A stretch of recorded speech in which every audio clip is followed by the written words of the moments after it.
Assalamualaikum warahmatullahi wabarakatuh. Saya Lilis Astrid dari 5C Manajemen ingin mempresentasikan mengenai JIT, Kanban, dan Six Sigma. Yang dimana yang pertama ada pengertian JIT. JIT adalah memproduksi dan mengirimkan barang jadi tepat pada waktunya, membuat perakitan tepat pada waktunya, untuk dirakit menjadi barang jadi, membuat, membeli suku cadang tepat pada waktunya, untuk masuk ke subperakitan, dan mendapatkan bahan baku tepat pada waktunya untuk diubah menjadi bagian yang dibuang. Materi yang selanjutnya ada pengertian SIN Kanban. Kanban adalah sistem dari kartu ban sinyal. Cara kerja sistem Kanban dapat dibandingkan dengan rak supermarket yang terus dimonitor dan diisi ulang saat pelanggan membantu diri mereka sendiri di supermarket. Pelanggan mengambil sejumlah barang yang mereka butuhkan. Kuantitas yang diambil pelanggan adalah kuantitas yang diletakkan di rak oleh karyawan. Sistem Kanban melakukan ini dengan tepat. Selanjutnya ada materi mengenai jenis sistem Kanban. Ada dua jenis sistem Kanban, mereka adalah sistem Kanban kartu tunggal dan sistem Kanban kartu ganda.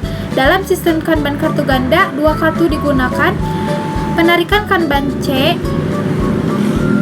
Kanban, dan produksi Kanban P, Kanban. Kanban penarikan menentukan jenis dan kuantitas yang harus ditarik oleh proses selanjutnya. Dari prosesnya ada pengertian Six Sigma. Six Sigma adalah metodologi untuk mengelola variasi proses yang menyebabkan cacat yang didefinisikan sebagai penyimpangan yang tidak dapat diterima oleh min atau target, yang secara sistematis bekerja untuk mengelola variasi untuk menghilangkan cacat tersebut. Materi selanjutnya perhitungan sigma proses, yang dimana yang pertama ada tentukan peluang. Peluang adalah cacat terendah yang terlibat oleh pelanggan. Yang kedua, tentukan klasifikasi cacat. Yang ketiga, ukur peluang dan cacat, yang dimana sekarang telah Anda memiliki definisi yang jelas tentang apa itu peluang dan cacat, Anda dapat mengukurnya. Yang keempat, hitung hasil kinerja dari proses sigma. Dan yang terakhir ada mencari proses sigma. Materi selanjutnya mengenai variasi dalam proses, yang dimana telah ditetapkan bahwa terdapat 8 dimensi kualitas yang kesesuaian, kinerja, fitur, keandalan, daya tahan, kemudahan servis, estetika, dan kualitas yang dirasakan. Setiap dimensi dapat didefinisikan secara eksplisit dan berdiri sendiri dari dimensi kualitas lainnya. Selanjutnya ada metodologi dalam 6 Sigma, yang dimana tujuan mendasar dari metodologi Sigma adalah penerapan strategi berbasis pengukuran yang berfokus pada perbaikan proses dan pengurangan variasi melalui penerapan proyek perbaikan Sigma. Metodologi ini dicapai dengan dua submetodologi Six Sigma, DMIC dan DMADV.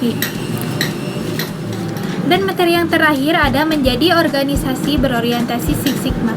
Six Sigma diterapkan dapat menyempurnakan proses untuk menghilangkan kemungkinan cacat.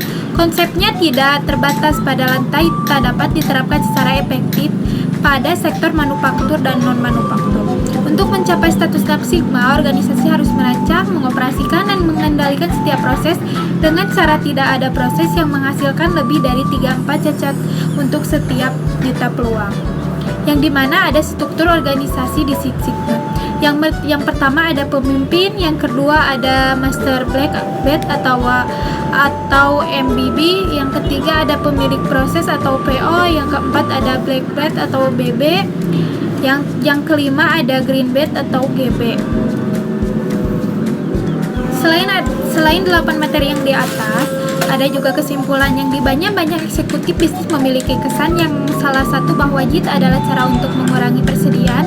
Ini tidak benar. Persediaan memang berkurang secara signifikan sebagai hasil penerapan JIT, namun bukan fokus utamanya. Pengurangan persediaan adalah proses sampingan dari JIT. Faktanya JIT adalah pendekatan ilmiah untuk memproduksi dan berlaku untuk semua aspek proses manufaktur termasuk bahan. Pendekatan JIT bila diterapkan oleh sistem mengurangi pemborosan dan pembelian. Sekian presentasi dari saya. Billahil taufiq wal hidayah. Wassalamualaikum warahmatullahi wabarakatuh.